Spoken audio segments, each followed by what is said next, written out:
उत्तर प्रदेश के राज्यपाल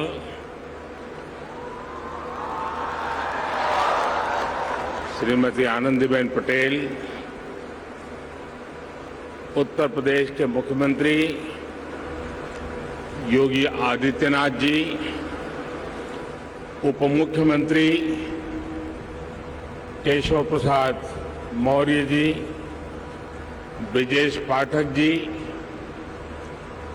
केंद्रीय मंत्रिमंडल में मेरे वरिष्ठ सहयोगी और यही लखनऊ के प्रतिनिधि श्रीमान राजनाथ सिंह जी, विभिन्न देशों से आए सभी वरिष्ठ महानुभाव, यूपी के सभी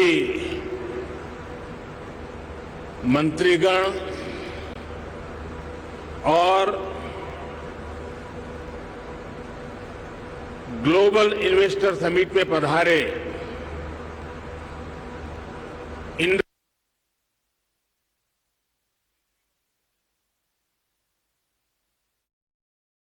सभी का ग्लोबल इन्वेस्टर समिट में बहुत बहुत स्वागत है।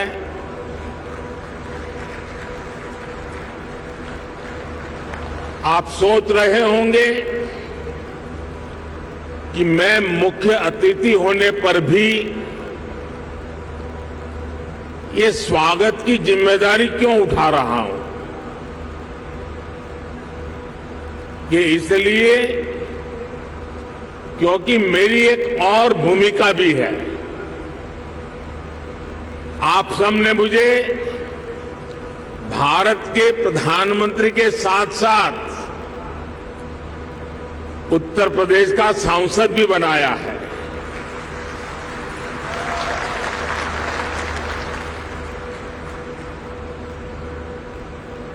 उत्तर प्रदेश के प्रति मेरा एक विशेष स्नेह है और यूपी के लोगों के प्रति मेरी एक विशेष जिम्मेदारी भी है। मैं आज उस दायित्व को भी निभाने के लिए आज इस समिट का हिस्सा बना हूं और इसलिए मैं देश विदेश से यूपी आने वाले आप सभी इन्वेस्टर्स का अभिनंदन करता हूं, स्वागत करता हूं। साथियों, उत्तर प्रदेश की धरती अपने सांस्कृतिक वैभव, गौरवशाली इतिहास और समृद्ध विरासत के लिए जानी जाती है। इतना सामर्थ्य होने के बावजूद यूपी के साथ कुछ बातें जुड़ गई थी। लोग कहते थे यूपी का विकास होना मुश्किल है। लोग कहते थे यहां कानून व्यवस्था सुधरना नामुमकिन है। यूपी बीमारू राज्य कहलाता था। यहां आए दिन हजारों करोड़ के घोटाले होते थे। हर कोई यूपी से अपनी उम्मीदें छोड़ चुका था, लेकिन सिर्फ 5-6 साल के भीतर यूपी ने अपनी एक नई पहचान स्थापित कर ली है और डंके की चोट पर कर दी है। अब यूपी को सुशासन से, गुड गवर्नेंस से पहचाना जा रहा है। अब यूपी की पहचान बेहतर कानून व्यवस्था, शांति और स्थिरता के लिए है। अब यहां वेल्थ क्रिएटर्स के लिए नित्य नए अवसर बन रहे हैं।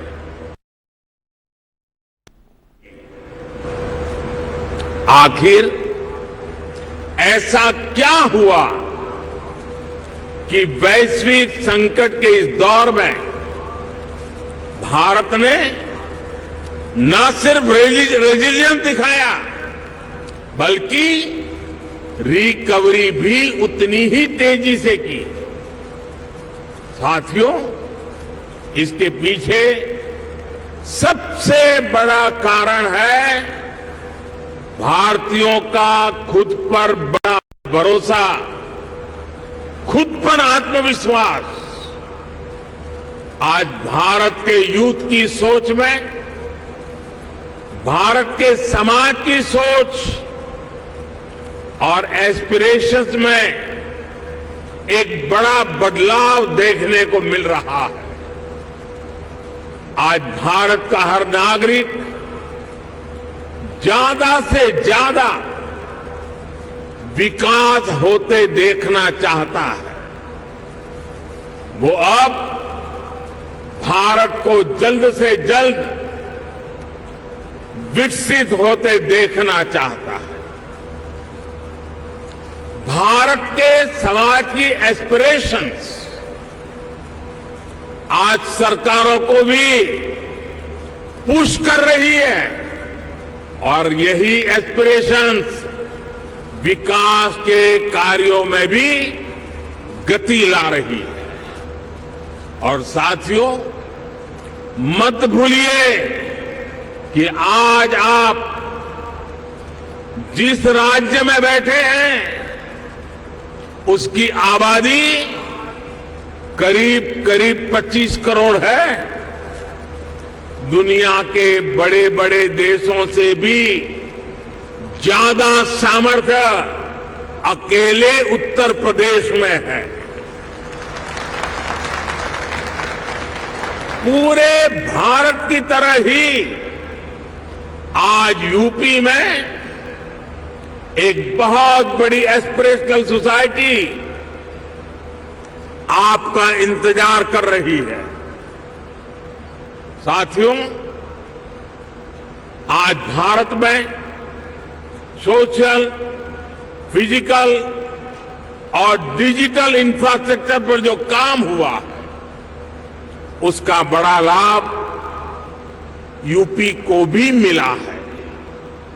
इस कारण आज यहां समाज सोशली एंड फाइनेंशियली बहुत अधिक इंक्लूसिव हो चुका है, कनेक्टेड हो चुका है। एक मार्केट के रूप में भारत अब सीमलेस हो रहा है।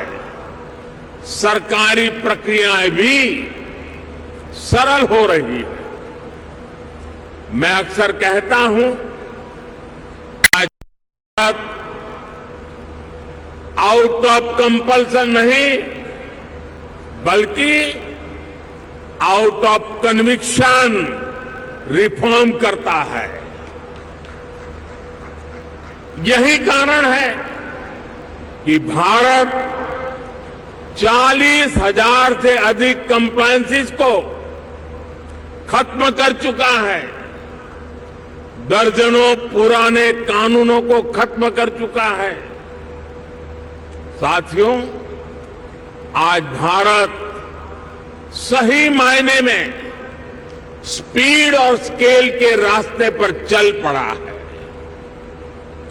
एक बहुत बड़े वर्ग की बेसिक जरूरतों को हमने पूरा कर लिया है, इसलिए वो एक लेवल ऊपर की सोचने लगा है, आगे की सोचने लगा है। यही भारत पर भरोसे का सबसे बड़ा कारण है।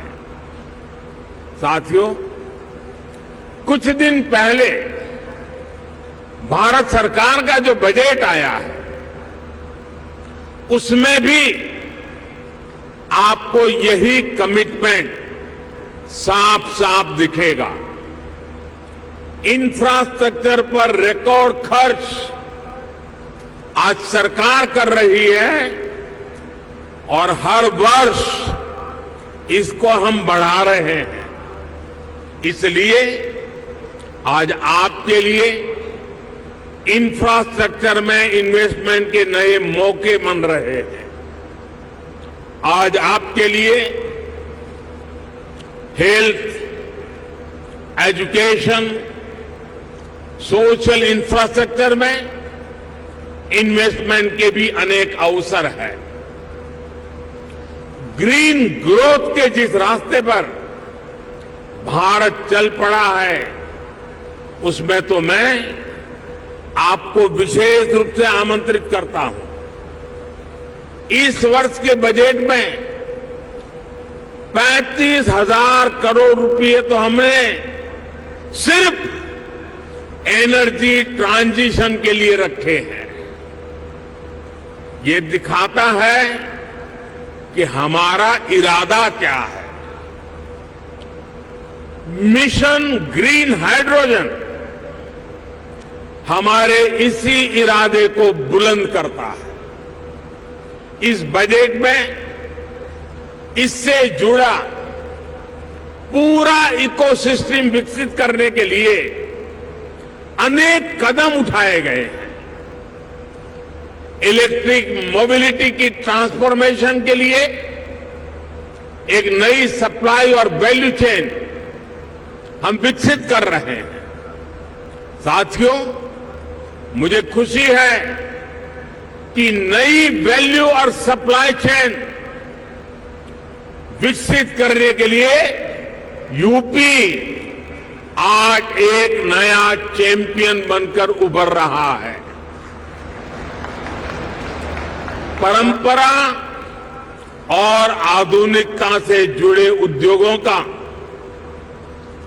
एमएसएमईज का एक बहुत ही सशक्त नेटवर्क आज उत्तर प्रदेश में वाइब्रेंट है।